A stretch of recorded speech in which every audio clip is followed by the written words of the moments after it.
ત્યાંથી ગોતી ગોતીને હંસલાને આપે મોતી કીડીયું ને ગણકો ને હાથીડા ને માણું હરીની હાટડીએ મારું રોજનું હટાણું. હરીની હાટડીએ જેના હટાણા હોય, પરમાત્માની હાટડીએ જેના અમુકને દેશ પ્રત્યે જ પ્રેમ હોય, આ માટીની પ્રત્યે પ્રેમ હોય. કોણ ભાઈ સરદારને કીધું તું તમે દેશને આઝાદી અપાવો? કોણ ભગતસિંહને કીધું તું તમે અંગ્રેજો ગોરાને ફૂકા કાઢી નાખો? કોણે શિવાજીને કીધું તું તમે ભગાડી દો?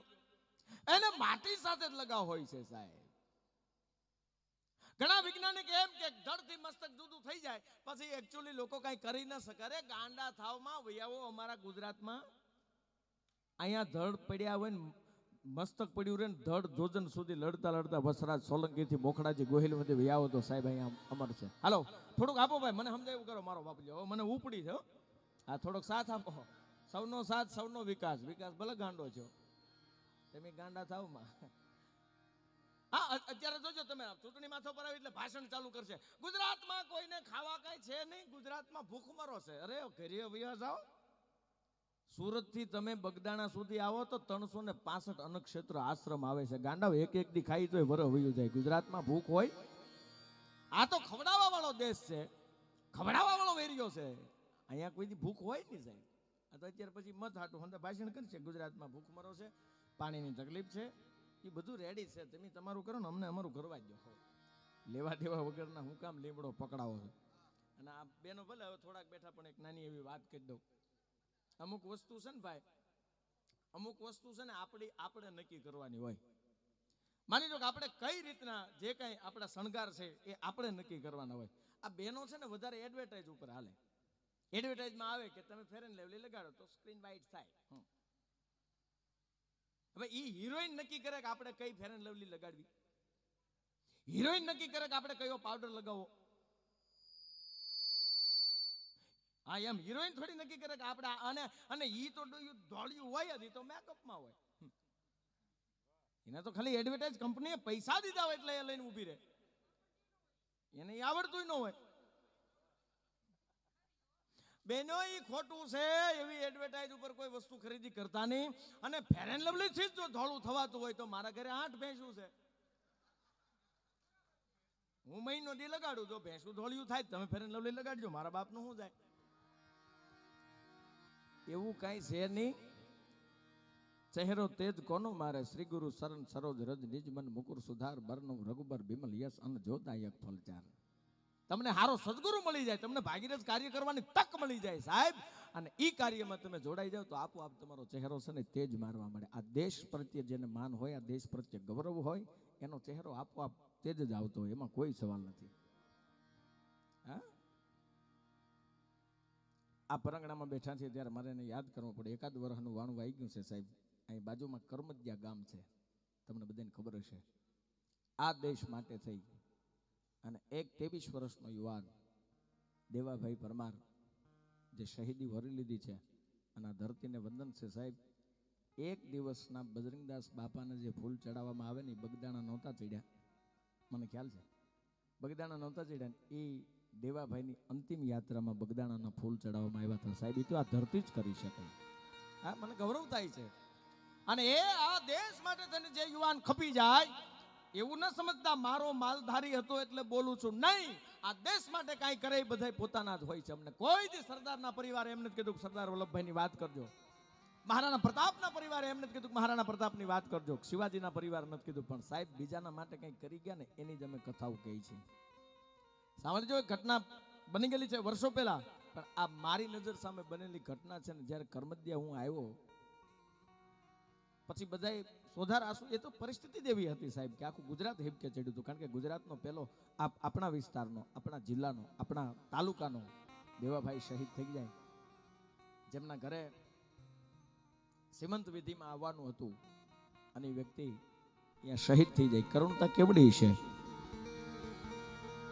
પછી જ્યારે બધાએ એક જ દુઆ કરી હતી કે હે ઠાકર આ દેવાભાઈના ઘરે એક દેવો આપી દે. સમય જાતા એના ઘરે દીકરાનો જન્મ થયો. કળસાર હોસ્પિટલમાં એડમિટ કરેલા એમના પત્નીને. ત્યારે મીડિયાવાળા મારી પાસે આવ્યા. મને કે તમારું આમાં શું કહેવું છે? મેં કીધું ભાઈ બધાની ઈચ્છા હતી, ઠાકરે પૂરી કરી. દેવાભાઈ છે એવું માની લીધું છે. પછી હું દેવાભાઈની બાને મળવા ગયો, છોકરો નાનો થયો, પછી એને ત્યાં એના ઘરે ગયો. મેં કીધું બા, દુઆ બધાની હતી, ગુજરાત બધાય દુઆ કરતા હતા તમારા પ્રત્યે, તમારો દેવો છે આ દેશ માટે કામ આવી ગયો છે, તો હવે આ તમારા ઘરે બીજો દેવો આવ્યો એવું નથી લાગતું? તો કે હા ભાઈ, મને એવું લાગે મારો દેવો આવ્યો, પણ માં મને એ તો કહ્યું મોટો થાય તો આનું શું કરવું, જોજો આ શક્તિની કલેજું જોજો સાહેબ માનું. મેં કીધું આ મોટો થઈ જાય તમે આને શું કરાવશો, આને ક્યાં મોકલશો? મને કે બેટા જો ભણાવીને મેળ આવી જાય ને તો દેવો હતો ત્યાં મોકલવો એવી મારી ઈચ્છા છે સાહેબ. એ માં જ કહી શકે મારો દેવો હતો ને ત્યાં મોકલવો. દેશ પ્રત્યે જેને લાગણી હોય, દેશ પ્રત્યે જેને લગાવ હોય, એ આ દેશની શક્તિ જ કરી શકે, માં કહી શકે. અને એટલે જ માને મહાન કીધી છે. બાપુજી સૂર્ય છે, માં ચંદ્ર છે. સૂર્ય ઘડીકમાં તપી જાય, પણ એમાં સૂર્યનો વાંક ન હોય. બિચારા માઇન્ડ હપ્તા ભરી ભરીને અને ઠેકાણે પાડ્યા હોય. જયંતિભાઈ લાભુભાઈ ડુબરિયા, નવી કાંતરોડી, એમના તરફથી મુક્તિધામમાં 5101 રૂપિયા આવે. જોરદાર તાળીઓ વધાવો. ધન્યવાદ ધન્યવાદ.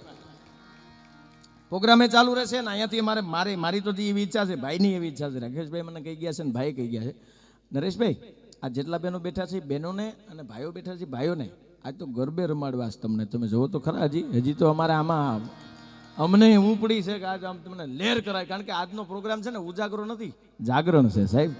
આ જાગરણ કરવા ભેગા થયા છે. અને તમને એક કહી દઉં, ખાલી એક લગ્નનો પ્રસંગ હોય ઘરે અને એક દીકરીની ખાલી જાન આવતી હોય સાહેબ, તમને એનો થાક લાગી જાય. પણ મેં એવું નથી સાંભળ્યું કે 7 દિવસ સુધી તમે આટલા માનો મેરામણની વચ્ચે તમે રહ્યો ને આટલા તમે કામ કરો, એનો તમને કોઈ થાક નહીં લાગે. કારણ કે આની અંદર ભક્તિ ભળી જાય છે ને એની મજા છે. આ સતનાર આ શેરો છે, આ બેનો ઘરે અત્યારે ગામડામાં તો સુરતમાં જઈએ એટલે તો ઘણી જગ્યાએ બનાવે, પણ અમારા ગામડાની વાત છે નરેશભાઈ.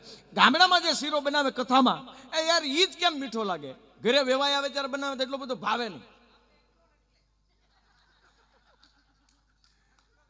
પણ એ ન્યા અમારા ગામડામાં નહીં પાછું. અહીંયા તો તમારે પાર્સલ કરી દે સાહેબ. એ આ ધરતી છે, ભાવથી આપે. પણ રાકેશભાઈ એની મીઠાશ, કથાના પ્રસાદની મીઠાશ કંઈક જુદી હોય છે. કારણ શું ભાઈ? ઈ જ રવો, ઈ જ ઘી, ઈ જ બેન, એ બધું ઘરે તમે બનાવો તો આટલું તમને નહીં ભાવે. બાકી કથામાં જાઓ તો વેચવા વાળો નીકળ્યો એને આપણે કે ભાઈ એકાદ પડીઓ દેતો ને, ત્યાં તાર ઘરની કથા નાખ નહીં. પણ એ તાર બાપુજી ક્યાં પૈસા દીએ ને એમાં આમ તમને અંદરથી ભાવ થાય. ભલે પછી આપણે માગી નહીં કે ત્યાં એ પ્રમાણે મહેમાન થયા હોય એટલે. પણ બહેનોને વિનંતી છે, એ કથામાં મીઠાશ પ્રસાદમાં એટલે આવે કે કથા જ્યારે હાલતી હોય જેના આંગણે, ત્યારે માતાઓ બહેનો છે, મહિલા મંડળના પ્રમુખ છે, ઘરના વડીલ માતાઓ છે, એ અહીંયા કીર્તન ગવાતા હોય. અહીંયા વળી પાછો રવો, કોઈ દૂધ નાખે ને, કોઈ વળી સાકર નાખે ને, કોઈ એમાં પાછું ઘી નાખે ને, કોઈ વળી પાછા મહિલા મંડળના પ્રમુખના હાથમાં તવેથો હોય.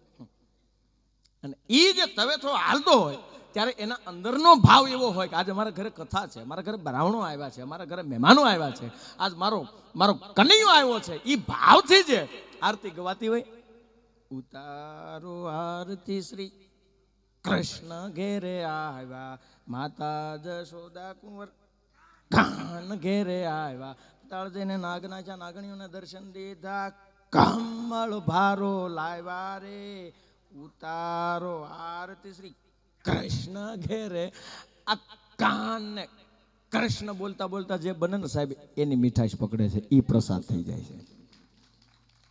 ઈજ બેન, ઈજ ઘી, ઈજ રવો, ઈજ ચૂલો, ઈજ જગ્યાએ એને 3 દી પછી કહેજો ત્યાં શેરો બનાવે, આવી મીઠાશ નહીં આવે. હું કામ?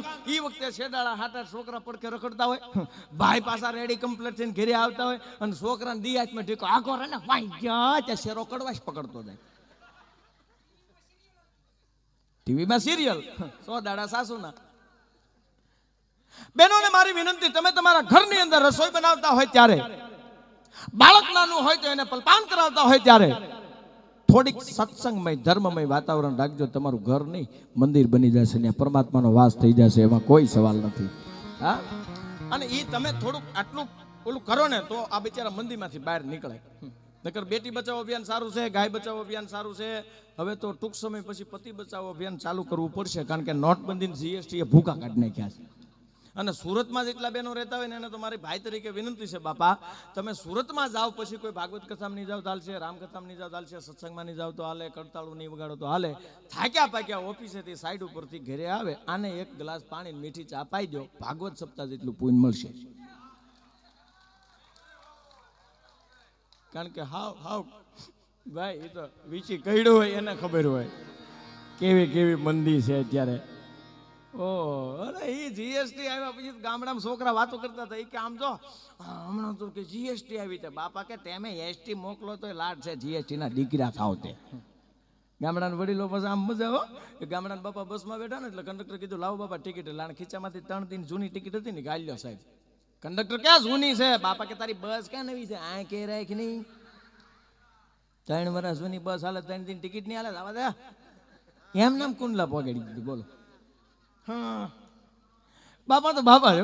અને આ તો હવે આપણને રાજકારણમાં થોડીક ખબર પડી ભાઈ આ વિધાનસભામાંથી આવે છે, આ સાંસદમાંથી આટલી ગ્રાન્ટ આવે છે, જિલ્લા પંચાયતમાંથી આવે, તાલુકામાંથી આવે, પછી ગ્રામ પંચાયતમાં. આ તો હવે આપણને છેલ્લા 10 વર્ષથી ખબર પડી કે આવું બધું હોય. પહેલાના સમયમાં ગ્રામ પંચાયતમાં જે ગ્રાન્ટ આવતી કોઈ વડીલોને ક્યાં ખબર હતી આ શું છે. અમારા ગામમાં પંચાયતમાં ગ્રાન્ટ આવી કે મંત્રીને સરપંચને કંઈક વાંધો પડ્યો, સ્વીકારી નહીં, ગ્રાન્ટ પાછી ગઈ. તે છોકરા વાતો કરતા હતા કે ગ્રાન્ટ આવીને તે મંત્રી અને સરપંચે કોઈ બોલાવી નહીં, પાછી ગઈ હતી. એક બાપા કે ઘડિયાળમાં જોઈને કે 100 વાગ્યા કોઈ હારે હતું કે એકલી હતી? એને એમ કે કોઈક બેન આવ્યા છે. હા આવું બધું હતું ભાઈ. અત્યારે તો બહુ સારું છે. ગમે એની ચેમ્બરમાં તમે ગમે ત્યારે જઈ શકો, સારી વસ્તુ છે. પણ સુરત વાળા જયારે બેઠા છે ત્યારે હું એટલું તો 100% કહી શકીશ સાહેબ